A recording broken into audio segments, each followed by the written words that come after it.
இல்லையா? எனக்கு தெரியும், நான் என் மனைவிக்கு புருஷன். அப்போ நான் யாருன்னு தெரியுது. என் பிள்ளைகளுக்கு தகப்பன், இந்த சபைக்கு ஒரு மேய்ப்பன். இது தெரியுது. நான் யாருன்னு தெரியணும்ல. நீங்க யாருன்னு உங்களுக்கு தெரியும்ல. அப்போ நம்மள யாருன்னு தெரியுது. ஆனால் வேதம் என்ன சொல்றது? நீ யாரு அப்படிங்கிறது தேவன் சொல்றார். நீ யாரு அப்படின்னா, நீ கிரீடம். அதுவும் சாதாரண கிரீடம் அல்ல, அலங்கரிக்கப்பட்ட கிரீடம்.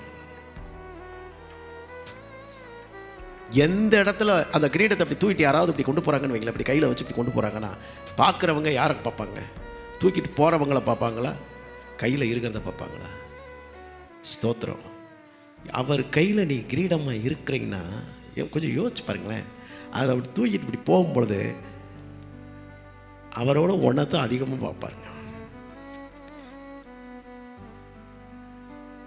அப்போ இந்த வார்த்தையை அவர் எழுதி வச்சிருக்கிறார்னா நம்ம மேல எவ்வளோ பெரிய ஒரு மதிப்பு வைத்து, அந்த மதிப்பு வைத்து விட்டார். அந்த மதிப்புக்கு உரியவர்களாக நாம வாழணும். அப்ப அந்த கிரீடத்தின் அந்த நம்பிக்கை, அந்த வாழ்க்கை நமக்குள்ள இப்ப இருக்கணும். நான் யாரு? இந்த கிரீடத்திற்கு சொந்தக்காரன். இப்ப எனக்குள்ளதை யாரும் என்ன செஞ்சிடக்கூடாது, எதுவும் பறித்தரக்கூடாது. வேற ஏதாவது ஒன்று, ஒரு செய்தி, வேற ஏதாவது ஒன்று, ஒரு மனுஷன், வேற ஏதாவது ஒரு நிகழ்வு என் கிரீடத்தை படுத்தி விடக்கூடாது. எல்லாம் எனக்குள்ளது. என்ன எல்லாத்துக்கும் ஒரு மேன்மைன்னு இருக்குல்ல, எனக்கு ஒரு மேன்மை. அவருடைய கையில் நான் அலங்காரமான கிரீடமாக இருக்கிறேன்.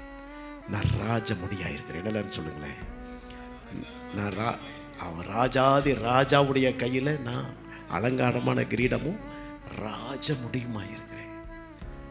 அல்லேலூயா, ஸ்தோத்திரம். ஒரு வெற்றியுள்ள குடும்பத்திற்கு எப்படி மனைவி கிரீடமாக இருக்கிறானோ புருஷனுக்கு, அதே போல நாம் தேவனுக்கு முன்னால, அவருடைய ராஜ்யத்திற்கு முன்னால கிரீடத்தால் அலங்கரிக்கப்பட்ட தேவ மனுஷனாய், தேவ மனுஷியாய் இருக்கிறோம். கரங்களை வைத்து தேவனை மகிமைப்படுத்துவோம்.